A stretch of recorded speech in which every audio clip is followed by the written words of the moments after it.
गौरव गोगोई जी तो के बाहर जा सकते हैं मतलब। धन्यवाद सर। ये लेकिन आदरणीय गृह मंत्री को मैं यही कहना चाहूँगा कि अगर कोई पार्टी इसका समर्थन करना भी चाहे तो भी वो समर्थन 72 पे ही रह सकता है, जनरल वो चर्चा में नहीं ला सकते समर्थन के लिए।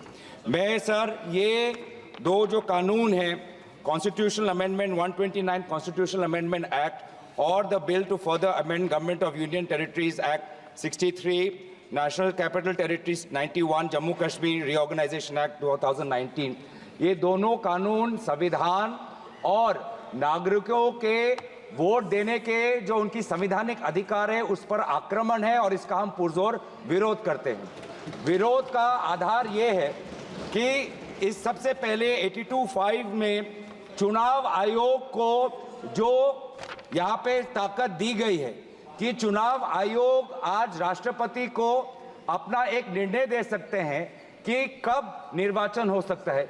ये कभी भी इससे पहले चुनाव आयोग की ऐसी ताकत भारत के संविधान के निर्माताओं ने नहीं बनाया है। चुनाव आयोग की क्या सीमाएं हैं वो आर्टिकल 324 में है, जहां पर इलेक्शन कमीशन को बस कैसे सुपरवाइज करना चाहिए, कंट्रोल करना चाहिए, इलेक्शन रोल कैसे बनाना चाहिए, वहीं तक ही चुनाव आयोग की क्षमताओं का सीमा बनाया है। लेकिन इस संविधान ने चुनाव आयोग को असंवैधानिक गैर कानूनी ताकत दी है। राष्ट्रपति अगर कोई परामर्श लेते हैं तो सिर्फ काउंसिल ऑफ मिनिस्टर से परामर्श लेते हैं, वो कभी भी वो चुनाव आयोग से परामर्श नहीं लेते हैं। ये एक गैर संवैधानिक इन्होंने एक ढांचा बनाया है। राष्ट्रपति जी अगर काउंसिल ऑफ मिनिस्टर्स की एडवाइस लेते हैं 74, जो article 74 of constitution of India में है, या वो article 356 of constitution of India, वो सिर्फ गवर्नर के रिकमेंडेशन पे ले सकते हैं। 356 गवर्नर के रिकमेंडेशन पे या 74 के अनुसार काउंसिल ऑफ मिनिस्टर्स के रिकमेंडेशन में।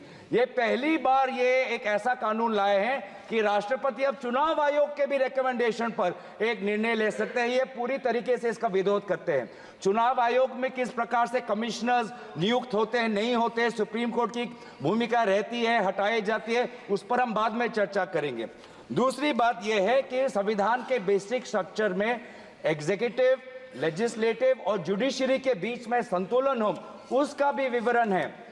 आज इस बिल के द्वारा आदरणीय राष्ट्रपति जी को ज्यादा शक्ति दिया गया है कि वो अपने सुपरिंटेंडेंट से एक नए 82A के द्वारा अब वो विधानसभाओं को भंग कर सकती है। ये एक्सेसिव पावर इस बिल में चुनाव आयोग को भी दिया गया है और राष्ट्रपति जी को भी दिया गया है।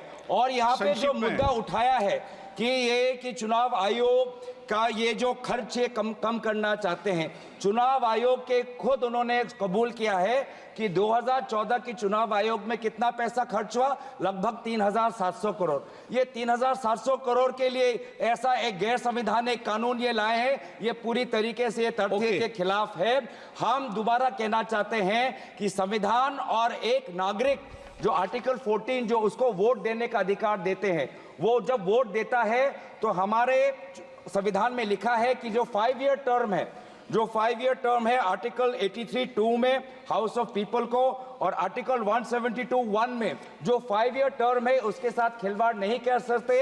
ये एक गलत नीति आयोग के रिपोर्ट के आधार पर ये कहना चाहते हैं कि 5 ईयर टर्म अनिवार्य नहीं है। 5 ईयर टर्म अनिवार्य है, ये नीति आयोग के रिपोर्ट में नहीं जाए। नीति आयोग कोई संवैधानिक कोई बॉडी नहीं है जो इस प्रकार का ये परामर्श दे पाए। तो इसीलिए मैं बस इतना ही कहना चाहूंगा कि ये दोबारा अगर इनको लगता है कि प्रधानमंत्री मोदी जी पर के प्रचार से ये पूरे ये भारत के चुनाव को छीनेंगे, तो हम ये चोरी नहीं होने देंगे और हम बिल का विरोध करते हैं। इस बिल को जेपीसी में भेजा जाए।